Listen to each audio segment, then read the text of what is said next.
Dua negara adidaya atau tepatnya satu negara dan satu mantan adidaya sedang bertarung habis-habisan. Roket meledak di langit malam, tank merayap di ladang gandum. Dan ini bukan cuma soal Ukraina dan Rusia, ini tentang kita semua yang ikut membayar harga perang ini meski tak berada di medan tempur. Harga pupuk naik signifikan, beras makin sulit dijangkau, dan BBM fluktuatif mengikuti dinamika global. Data BPS mencatat pada Maret 2025 rata-rata harga beras kualitas premium di penggilingan mencapai Rp13.207 per kilogram, naik 0,98% dibandingkan bulan sebelumnya. Sementara itu, pupuk bersubsidi jenis urea ditetapkan dengan harga eceran tertinggi sebesar Rp2.250 per kilogram. Namun, ketersediaan yang terbatas membuat petani menghadapi tantangan yang besar. Di sisi lain, negara-negara barat telah menggelontorkan bantuan lebih dari 280 miliar euro untuk Ukraina sejak awal konflik. Namun, dampak ekonomi dirasakan secara global termasuk di Indonesia. Ini bukan sekedar konflik regional, ini adalah drama global yang mempengaruhi stabilitas ekonomi dan kesejahteraan masyarakat dunia. Jadi pertanyaannya, mengapa perang yang terjadi ribuan kilometer jauhnya bisa mempengaruhi harga kebutuhan pokok di Indonesia? Dan sampai kapan kita akan terus menjadi penonton yang harus membayar mahal untuk sebuah konflik yang bukan milik kita? Nah, daripada penasaran, langsung aja kita bahas. Pesawat dirawak atau drone dan rudal-rudal besar milik Rusia menghantam Kiev, ibu kota Ukraina, pada hari Minggu.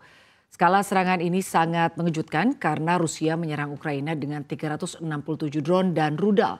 Juru bicara Angkatan Udara Ukraina Huri Hinat mengatakan ini merupakan serangan udara tunggal terbesar dalam perang yang berlangsung lebih dari 3 tahun. Sejak 24 Februari 2022, dunia nonton perang yang awalnya dikira cuma episode pilot ternyata malah diseriusin kayak sinetron panjang. Rusia masuk Ukraina dengan keyakinan ini bakal kelar dalam hitungan minggu. Tapi yang terjadi kayak lari 100 meter yang malah jadi maraton ultra trail, jauh, berliku, dan bikin kaki bengkak. Ukraina yang katanya bakal kalah cepat malah bangkit jadi petarung yang keras kepala. Bantuan barat kayak doping bagi Ukraina, rudal, tank, drone, semua dilemparkan buat bikin Rusia mundur. Tapi Rusia juga bukan ayam sayur, mereka ngeluarin jurus perang abadi kayak naga yang ngorok tapi nggak pernah mati. Menurut data dari Kiel Institute for the World Economy, sejak awal perang negara-negara barat udah suntik dana militer dan bantuan sipil lebih dari 370 miliar dolar. Iya, 370 miliar dolar. Itu setara beliin setiap orang Indonesia satu motor listrik gratis, atau bikin 370 ribu sekolah baru di Afrika yang sekarang krisis guru. Tapi apa cukup? Belum juga, karena Rusia masih ngotot kayak tukang kredit yang nggak pernah capek nagih hutang. Di belakang panggung ini dunia cuma bisa nelan ludah. Harga gandum naik 23% dalam setahun pertama perang. Ladang gandum Ukraina yang harusnya panen malah berubah jadi kuburan tank. Dan ladang pupuk Rusia itu bikin petani di Indonesia ngelus dada. Pupuk amoniak Rusia yang krusial buat sawah sekarang harganya kayak skincare anti-aging, mahal, langka, dan bikin petani galau.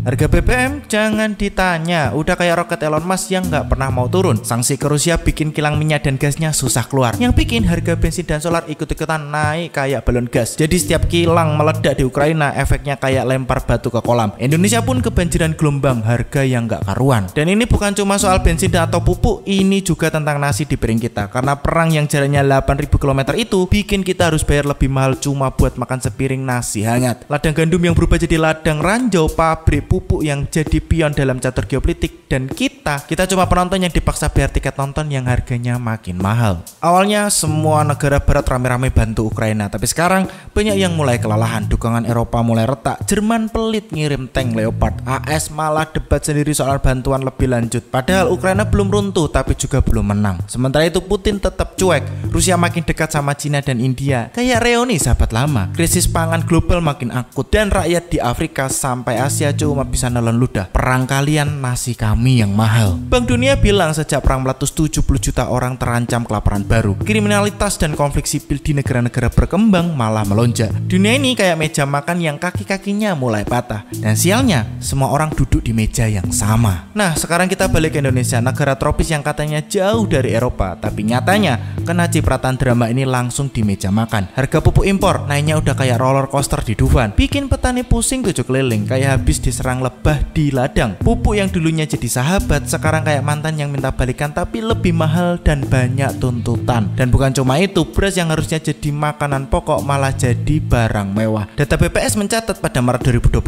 rata-rata harga beras kualitas premium di penggilingan mencapai Rp13.207 per kilogram, naik 0,98% dibandingkan bulan sebelumnya. Ya, rasanya seperti main sebuah monopoli, tapi yang kalah bukan cuma satu pemain, semua rakyat harus bayar lebih mahal buat sepiring nasi. nasi. Petani mereka nelangsa dipaksa bertahan dengan lahan yang butuh pupuk lebih banyak tapi kantong makin tipis. Rakyat ngeluh di warung kopi sambil ngitung sisa gaji yang cuma cukup buat bayar beras dan bensin. Pemerintah lagi sibuk rapat darurat kayak kapten kapal yang kebanjiran di tengah badai global. Dan jangan lupa BBM kita juga kena getahnya. Harga solar dan bensin makin gak stabil karena kilang Rusia yang ditutup, sanksi yang bikin pasokan seret, dan permintaan yang gak kenal kata istirahat. Indonesia sekarang berdiri di simpang jalan. Mau terus bergantung sama energi fosil yang makin mahal atau mulai putar otak cari energi alternatif. Karena kalau terus ikut pusaran terang ini, selamanya kita cuma jadi penonton yang dompetnya bolong. Ini bukan cuma soal perang yang jauh di sana, tapi ini soal nasi yang makin susah kita beli di sini. Perang yang katanya demi keamanan Eropa, nyatanya bikin beberapa rakyat Indonesia harus lebih sering puasa di akhir bulan. Kalau itu tidak terjadi di kamu, ya bersyukurlah. Tapi nyatanya kelaparan di Indonesia terus meningkat. Ya, menariknya perang ini udah kayak sinetron yang episodenya nggak habis-habis. Penonton bosan, aktor capek, tapi sutradaranya alias para elit terus cari cuan di balik layar. Dan disinilah ironi terbesar. Semua teriak kita harus bantu Ukraina, padahal yang paling kena imbas ya piring nasi kita sendiri. Jadi kalau ada yang bilang perang ini cuma antara Rusia dan Ukraina, salah besar. Ini udah jadi drama global. Dari desa di Ukraina sampai warung nasi di Indonesia, kita semua bayar harga yang sama. Pertanyaannya sampai kapan?